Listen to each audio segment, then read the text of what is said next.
This week, A-Day on a Friday, so we'll have class Wednesday and Friday. Not that you guys need it. You guys are killing it. You guys are doing super in here. Everybody's riding an A right now. We do have parent-teacher conferences again that we just had like 3 weeks ago, but we're doing it again. I don't know. Calendar says it's time. Thursday is parent-teacher conferences. We'll be here until 7:45 in the evening. So I'll just come stay all day. And it's also PSAT testing on Thursday. So any of you, if you're scheduled to take that, say Caitlin will be taking that. Juniors, sophomores and juniors are taking the PSAT. So seniors, you're doing some work key stuff. Freshmen are doing something else. So Thursday's going to be a long day. PSAT, parent teacher. Let's take a look at what we're doing today.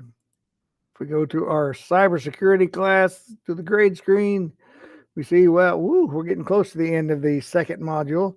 We're in 2.04, cryptography and digital signatures. We looked at algorithms last week, but now we're ready for 2.04, and we're about to get to the end of module 2. Oh, before we get started on this, I had a fun scammer text last week. Here, I should put this up like this. I think this would work better. I usually try to hold this up to the camera, but I think this is a better method. It's great. I got this text on Friday at 4:12 a.m., like the government works at 4 a.m. United States Post Office. United States Postal Service delivery just for you. Your package is paused due to an invalid recipient address. Please update the address details using this link. Thank you for cooperation. Have an exceptional day from the USPS team. And it has some 212 number. I don't know, some weird number. 212-783-463-507. What in the world is that? I don't know. So I sent them back and I said, if the address is not valid, how do you know it's supposed to go to me? If you do know it's supposed to go to my house, why don't you just deliver it? This may be the stupidest scam I've seen yet, and I've seen thousands. Good Lord, are you 12 years old? Of course, they didn't ever text back to me, but it's like, really? So I clicked on that link and I went to it just to see. And it wants you to fill out your address, which of course I put something totally stupid and fake. And then it wants you to pay like $1.49 fee. See, that's it. I'm like, why do they care if they get my address or not? They want you to pay it. So they're trying to collect money from people by making you think that the post office has your phone number. The post office has my address and my name. They do not have my phone number. So you'll right away, that's a scam. But I thought that was interesting. 412-1, some new attempt. 212-783-463-507. I don't know. But you got these morons. They come at you every direction. But they won't text me back either. All right, digital signatures. While it's important to understand the foundations of cryptography, which we looked at the Caesar cipher last week, it's equally important to understand how it's used in cybersecurity. For example, a digital signature. It's a type of electronic signature that encrypts documents with digital codes that are particularly difficult to duplicate. We use digital signatures all the time here. Like when I get my contract from Bentonville School District, I sign it with a digital signature. They don't actually print it out and hand it to me. They email it to me, and it's a digital signature where I sign it and send it back. And anything else that I'm doing, purchase orders, all kinds of requests through the school, it all uses digital signatures. Digital signatures use public key cryptography to verify a message. Much like handwritten signatures, digital signatures are unique to each signer. When a signer electronically signs a document, the signature is created using the signer's private key, which is always securely kept by the signer. The mathematical algorithm acts like a cipher, creating data that matches the signed document called a hash and encrypts that data. The resulting encrypted data is the digital signature. It's also marked with the time that it was signed. Absolutely. When I sign it, it stamps it with a time and date. And if the document changes after that, then that invalidates. So yeah, if I put a digital signature and then I change something else on the form, digital signature is totally invalidated because that was changed after when I signed it, because it does put exactly the second that I sign it. So you sign it. Here's the data. It creates a hash algorithm, which is, remember, just a series of numbers or letters.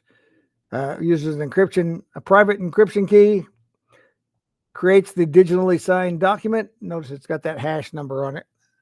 It sends it through the network. Here's that. It uses a hash algorithm and the decryption public key to look at those hashes. And the signature is valid when the hash values are equal. So there's the hash it sends. And then it has a decryption of the key that it sends with it. And those have to match. Did the hash algorithm match the decryption to verify it? So that's pretty cool. It works really nicely. I do a lot of those, even with other companies. With my medical company, my ambassador company, I do a lot of digital signatures with that as well. So why use a digital signature? This provides added assurance about the origin, identity, and status of a document. There's several reasons why you'd want to use this. First off is authentication. While messages often include information about where the message is being sent from, we know that that can be faked. That may not be accurate. They can fake where it comes from. So digital signatures can authenticate the source of messages. High confidence in sender authenticity is extremely important in financial contracts. Right, like when I'm signing my contract to be a teacher for the year, need to make sure that's my signature on there for the school district. For example, a bank branch might send instructions to the central office requesting a change in the balance of an account. If it doesn't have a digital signature to authenticate the identity of the source message, the instructions might be a cybersecurity account, a cybersecurity attack. Right? Integrity. In many situations, the sender and receiver of the message may need to complete confidence that the message has not been changed during transmission. All right, so once a message is digitally signed, any change in the message will invalidate the signature. This prevents an attacker from intercepting a message and changing the contents before it reaches its destination. Non-repudiation. Non-repudiation, or more specifically, non-repudiation of origin, is an important characteristic of digital signatures. So that means that once a document is signed, someone cannot later deny that they signed it. Hey, I never signed that. That's not my signature. The example could be someone signing a binding contract and later trying to deny that they ever signed it. Nope, that wasn't me. I didn't sign that. Well, this digital signature shows that it did come from your computer and you at this time and this date, and you were there. Digital signatures use a standard accepted format called public key infrastructure. That's a system of processes, policies, authentication, and technologies that govern encryption, or PKI, to provide the highest level of security and universal acceptance. Across the globe, digital signatures have the same legal significance as the more traditional forms, like hard copy documents physically signed with ink. Digital signatures are widely used to avoid forging or tampering with important documents, usually financial contracts and that type of stuff, or invoices even. Digital certificates. So digital signatures don't always guarantee complete confidence in the author or originator. Just because a digitally signed document claims to come from a certain individual, it doesn't mean it did. So cyber criminals can masquerade as the sender by producing their own public-private key pair and using them to produce digital signatures. Just like anything else, hackers can just about duplicate everything. So there's a public key right there showing, oh, look, there's some of the properties of that key. Interesting. Digital certificates help alleviate this problem. So a digital certificate is like an ID card, right? It includes the owner's public key and the algorithms used for hashing and encryption. It's a means of binding public keys to their owners to where no one else is duplicating your key. So that's what this certificate is. See, this is says certificate at the top. So this is a digital certificate, and it contains that public key, and it goes with a digital signature. So this has some details of that to show that this public key and algorithm is binding it. It had to have come from this person. So digital certificates are used by certificate authorities. CAs, certificate authorities, who validate the owners of public keys. The CA does this by validating the identity of the owner of the public key. Once the owner is validated, then the certificate authority binds the public key to a digital certificate and signs it with its own private key just to confirm that it is authentic. The certificate authority's public key is available to all parties who need to validate the CA's assertion of public key ownership. So here's the applicant. They've got their identifying information, right? This will say, this is my information. This is me. And here's my public key. And of course, you have a private key that goes with it that is not shared. And with these two pieces of information up here, it generates the CSR. Then it goes to the certificate authority, and they validate that, yes, this is actually the right person. It has the identifying information, the public key. Those do match. It is from this applicant. So they generate a signed certificate and send it back. And they have a private key as well to show, yes, this is authentic. So digital certificates still require a chain of trust to confirm that they belong to the person or organization that you think they belong to, and they've not been compromised by a criminal. Cyber criminals have been known to obtain certificates that were then used to sign software that included malware. Of course, stolen certificates have also been used to sign malware. So knowledge check, which cryptographic information is stored in a digital certificate, the owner's public key, and the algorithms used for encryption and hashing. Page 4. Digital certificates and the web. Information sent on the internet passes through a network of multiple computers to reach a destination. That's certainly true. I mean, it'll go through more than one computer before it leaves your own network, usually, in any company or business. In the past, any of these computers could read the data because it was not encrypted, right? So any computer along the way, you could intercept it and look at it and read it. This data could be valuable to hackers because it typically contains a lot of highly sensitive information, especially if it's business transactions. It can include unencrypted private messages, financial information, and in some cases, even usernames and passwords could be transmitted. So early security experts needed a way to protect that. So they developed a new standard protocol to send and receive internet traffic. The first standard created was called Secure Sockets Layer, an SSL. But that has been largely replaced because, it wasn't quite as secure enough. So now they have the Transport Layer Security, TLS. So you may see those abbreviations if you're looking at network connections and stuff like that, because that'll say, what does it use? Does it use an SSL? Does it use the TLS? What kind of protection does it have? So TLS certificates are a type of digital certificate issued by a CA. The CA signs the certificate certifying that it's verified that the certificate belongs to the owners in the domain listed. So TLS certificates usually have the following information: the domain name, what organization owns that domain, the issuing certificate authenticator, their name, additional subject domain names, including subdomains, when it was issued, when it expires. It'll have the public key and the digital signature by the CA. All right, page 5. Why trust certificate authorities? Those certificate authorities the CAs that we talk about. We talk about this when you look at a website. If it has the HTTPS, S means it's a secure site. So anytime you're entering a credit card online, you should make sure there's an S in front of that. If it's HTTP without the S, anyone can intercept it. People can get your financial information a lot easier. So when you visit a website that begins with HTTPS, you're using a certificate of authority. Without CAs, you would not be able to shop or make monetary transactions online. A CA's job is to verify websites and organizations to make sure they are who they say they are. So when you visit a website and see the padlock, it has a little locked padlock up there a lot of times too.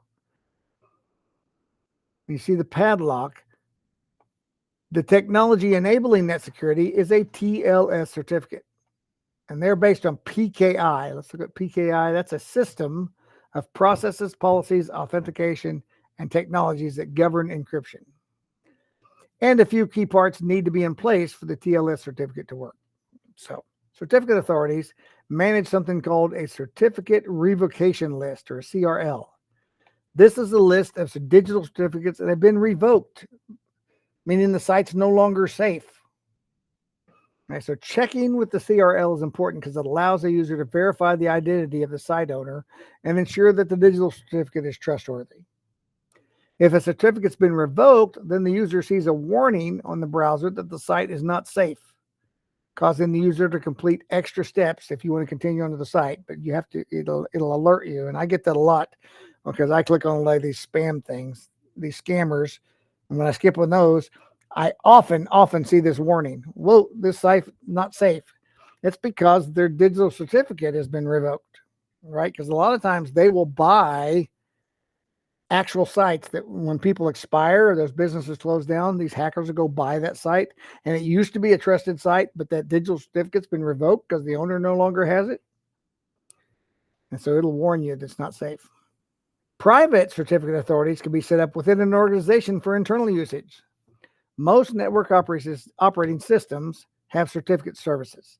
Public CAs are needed for business-to-business communication, so that's why they use third-party certificate authorities. Okay, last page, guys. Knowledge check. All right. Match the terms. If they're correct, they reveal a hidden image. Cool. We got a hidden image game this week. All right, let's see how. Let's start with the CRL. What is a CRL? Let's see. Is it like an ID? Does it include the? Yeah, I'm going to put the chat on. So is it 1, 2, 3, or 4? It's going to be. I'm assuming that the left column goes with the right column. It didn't really say that though.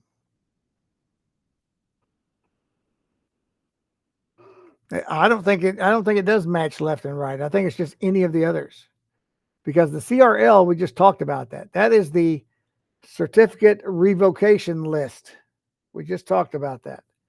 So that's a list of digital certificates been revoked. So it's those two. Ah, see, that's right. It disappeared. So let's see. Much like an ID, this includes the owner's public key and the algorithms used for hashing and encryption. What do you think? Is that the digital certificate, digital signature? That's certainly not standards. Uses a secret code to associate a signer with a document and record a transaction. No, it's not one of those either. So it's either digital certificate, digital signature. Let's try certificate. Look at there. Let's say uses a secret code to associate a signer with a document. Well, that'd be the digital signature, right? The digital document with a signer, digital signature. So TLS is the standards developed. Replace the SSL, right? There you go. The llama, thanks. We did a great job. Thank you, llama. Appreciate that. All right, that is the end of the lesson. Let's look at the assignment that goes with it. 3 attempts. In what way are digital signatures like handwritten signatures?